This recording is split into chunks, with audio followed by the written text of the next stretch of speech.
बच्चों, आज हम SH जब साथ में आता है तो उसकी आवाज क्या निकलती है ये समझेंगे और इससे बने हुए अल्फाज या वर्ड्स पढ़ेंगे। अब हम सब लोग हुरूफ़े तहजी की आवाज जानते हैं, समझते हैं। पूरे अल्फाबेट की आवाज। S की आवाज क्या आती है? स। H की आवाज ह।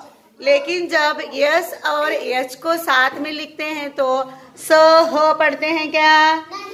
नहीं। क्या पढ़ते हैं फिर? श। क्या पढ़ते हैं? श।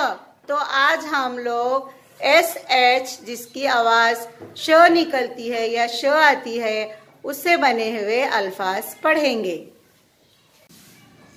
Listen and repeat.